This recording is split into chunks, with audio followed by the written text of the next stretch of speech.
I'd now like to share with you the board's new strategic plan.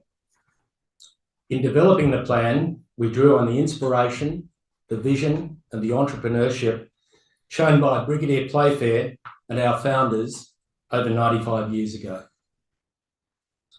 Over the last few months, the board and management team have had a busy time reflecting on what makes Elanora a wonderful club. To assist us, we've retained an external consultant, Nigel Watts of Future Platform, initially to develop a strategy with the board and management. We then moved forward to develop measurable KPIs, key performance indicators, to review progress against our targets and make sure we achieve those goals. We've inherited an outstanding club, and we're the beneficiaries of wise decisions by past boards. In developing the strategies, we've taken into account your views and the expectations in the 2023 members survey.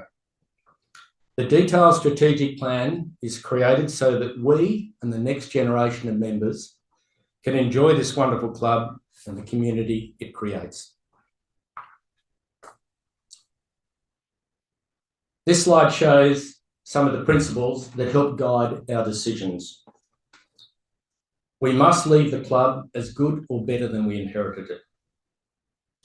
We must ensure the club has a detailed, long-term 10-year capital plan that maintains our existing facilities to the high standard to which we're accustomed. It's attractive and it's appealing to new members. It's within our means and it's fully funded. It enables us to provide additional facilities and services for members as those new facilities and services evolve. We want to ensure that Elanora retains a premier member country club standing. Importantly, I'd like to encourage members to think of ourselves as owners, not just as customers. Let's start with the takeaways from the 2023 membership survey, as this was an important part of our decision-making process and the prioritisation. Thank you to all those who completed the survey and the very high participation level we achieved. Your feedback is invaluable and it's an important contributor to the focus of board priorities. This was your opportunity to have a say. Members told us how they felt as a whole, and whilst there is a range of opinions, we can take comfort as our results benchmark favourably with other like clubs. Comparatively, satisfaction levels at Elanora are very high. There was a high level of participation, 53% of members, which we're informed is statistically significant and a reliable indicator of the entire membership. The satisfaction level in the club was also very high at an 81%, a very positive result. Our golf course facilities rated off the scale. They were exceptionally high at satisfaction levels of 98%. There doesn't appear to be any single or dominant issue that's driving dissatisfaction. On club culture, 75% is satisfied, but there's a possible cultural tension between maintaining traditions versus younger members wanting more contemporary choices and practices. In terms of key project, the survey told us that new practice facilities were of the utmost priority. 74% of members said that a short course is worth exploring. It would be as a centenary project, and we believe it could add value to the club by benefiting current member retention, assisting with future member attraction, and further enhancing our whole of life model. We have a range of projects that will be delivered in financial year 25. Our first is to refresh the upper level of the lodge. We haven't made any significant investment in the lodge since it was constructed 35 years ago. We need to constantly invest in our facilities. We need to keep them in the best condition so that they continue to be attractive for members and their guests. I'll tell you more about the lodge later. There's a series of projects included in the course improvement plan, such as more drainage work, evident to all those who played today, the necessity for that, an improved approach to the 10th green, and new bridges on holes 15 and between holes 2 and 3. Importantly, the recently appointed course architects will do an 18-hole review and identify proposed improvements that can be planned, considered, evaluated, and scheduled. We are also going to add some additional bag and buggy storage, as this was also a priority for members from the survey. In regard to regular capital expenditure, typically each year we have a CapEx spend of around $1 million per annum, although, as I said in my chairman's report, for the last 2 years it's been 1.7 million. That 1 million is normally split between 700,000 a year in replacement and upgraded equipment, and a further 300,000 for smaller projects. We need to continually maintain, improve, and invest in our facilities. We cannot let them get out of date. Some of the smaller projects, the car park resurfacing, the men's locker room refurbishment, are described on the slide. These projects will be timed in our capital plan as cash flow allows in current years. Moving to the lodge, on the screen you have a picture of from the designers of what it might look like in the revamped main area of the lodge. The lodge is an important asset that's a unique feature of this club. As you all know, most clubs do not have accommodation. We are one of only 2 in Sydney that provide accommodation on site. It's an extremely well-utilised facility for members, guests, and reciprocal club visitors. It's a profitable contributor to the club's finances. We'll be renovating the upper level starting in November 24, and the work, estimated to cost around $1 million, will be completed in early 25. There's another picture of what the lodge might look like. The work is concentrated in the foyer, the kitchen area, and it's going to be a revamp, small redesign of the upstairs rooms.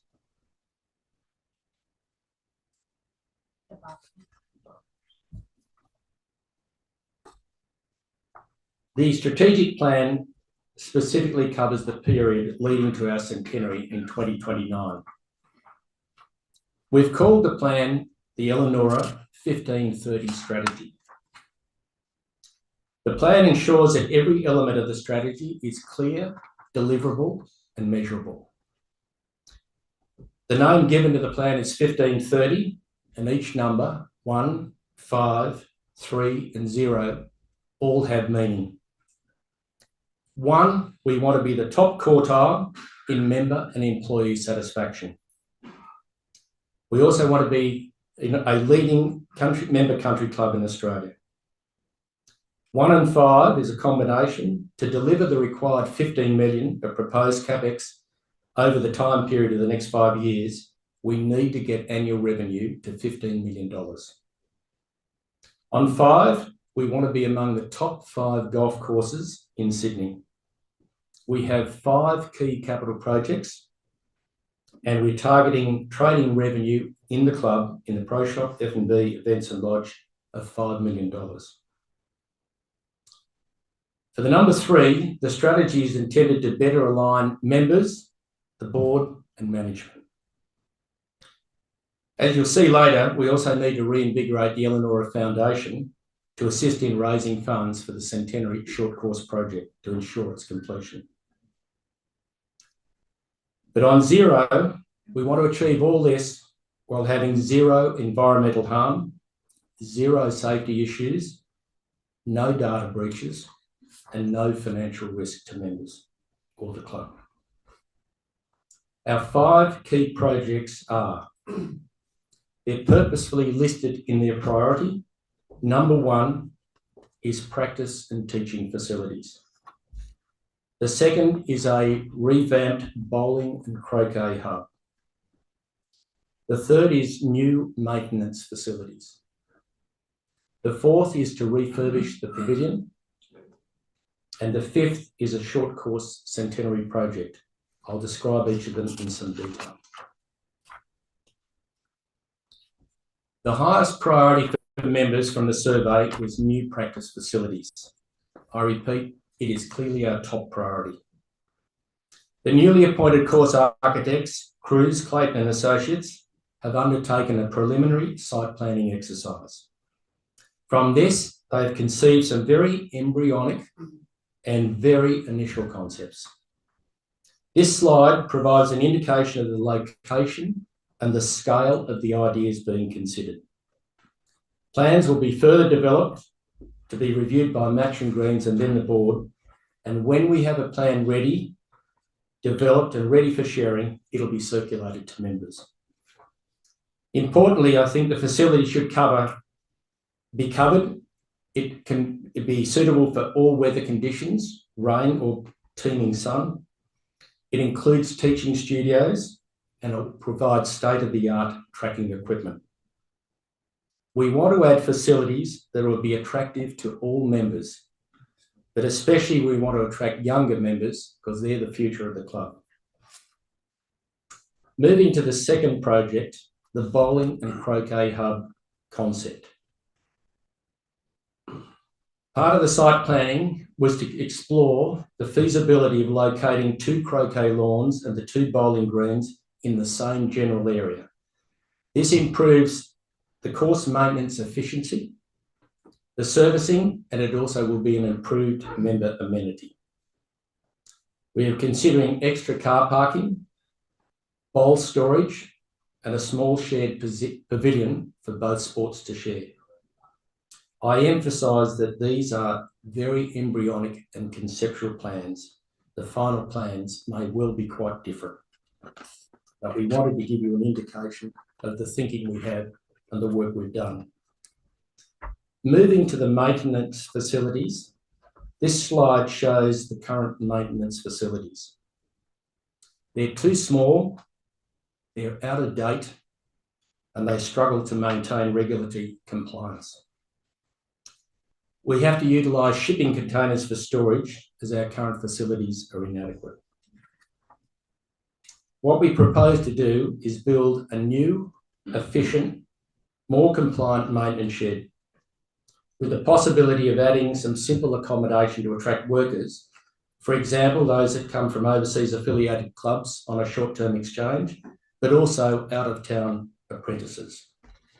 When Tony and I were at Kooyonga, one of the discussions was, if we run an ad for an apprentice on the course, we're lucky to get 1 reply. At Royal Hobart, they get 70 replies, and they're very keen to try and share some of those applicants with us for a period of time to improve their skills.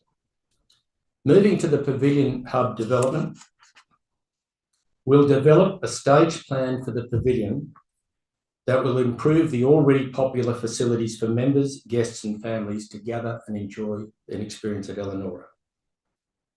A key objective of any redesign would be to allow multiple events and activities at this very popular facility. Moving to the short course centenary project, initial concept. As part of that site planning exercise, the architects have provided a preliminary concept and idea. It's on the screen. This concept particularly focuses on where we can limit vegetation removal or intrusion on virgin bushland. Potentially, the new practice and short course may also support a new membership category as an alternative that doesn't include access to the main course, and I say that potentially. It could assist those members with time pressure who can't afford 4 or 5 hours to play around for them to have a sporting outing. It can become a family-oriented environment. It could be a space where beginners and older members could go to enjoy a round of golf, further supporting our whole of life model. The project requires significant planning approval, It's heavily dependent on member enthusiasm, which needs to translate into financial support for the foundation. It's our most challenging from the point of view of council approval, member support and funding, but we're going to do the preliminary work, then come back to members with a concept and see if it has your approval for us to proceed further. But to be very plain, we do not have the money to complete it on our own. It will require the assistance of the foundation. This slide shows the major projects with indicative broad cost estimates and timelines. The figures that we have there are based on estimates of like projects. You'll notice that some of the projects transverse years. Naturally, if a project costs more than is anticipated, it will extend the project delivery timeframe of other projects. I'd now like to introduce the Treasurer, Karen Brunner, to address the financial initiatives associated with the strategic plan.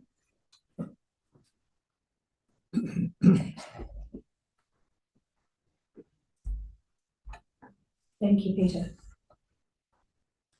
We expect the club will require $15 million in today's dollars to deliver the 5 key capital projects. Right now, we have $6 million cash in the bank, with $2.5 million committed to capital projects this year. We maintain a $1.5 million capital buffer in case of unforeseen requirements. So our forecast free cash at balance at the 31st of March 2025 is $3.5 million. Over the next 5 years, we estimate to generate $5.5 million surplus from the running of the club. We have assumed we will be able to raise $3 million via the foundation, and this will be used for the short course if it progresses. There is therefore a $3 million shortfall that we need to address to fund the 5 key capital projects. We have numerous member categories introduced over many years which need to be simplified. 58% of our members are receiving a discount of 15% or more, and almost 30% of members receive a discount of 40% or more.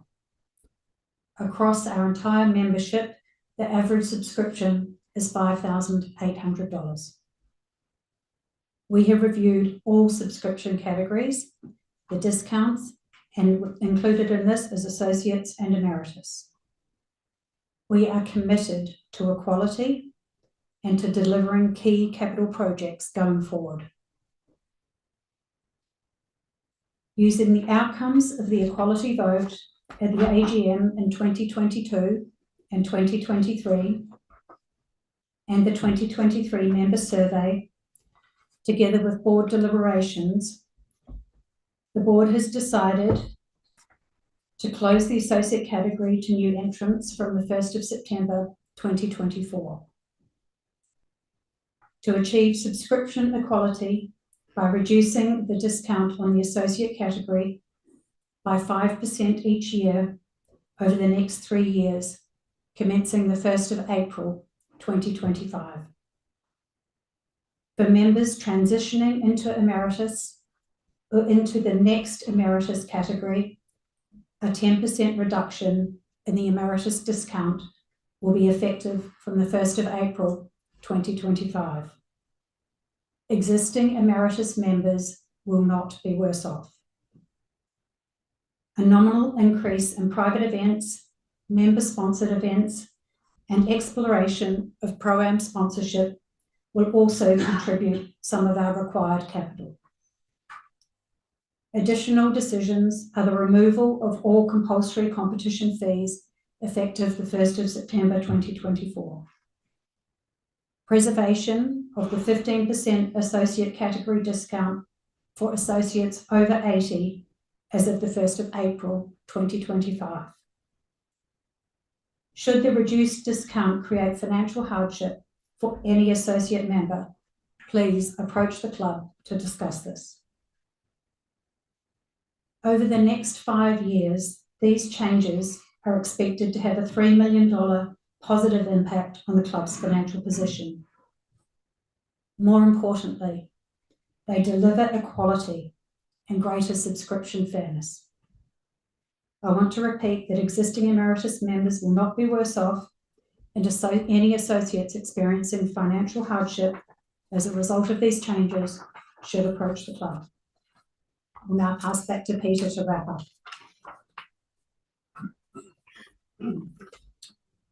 Thanks, Karen. The board believes we should have equality because it's the right thing to do, and in the opinion of many members, it's overdue.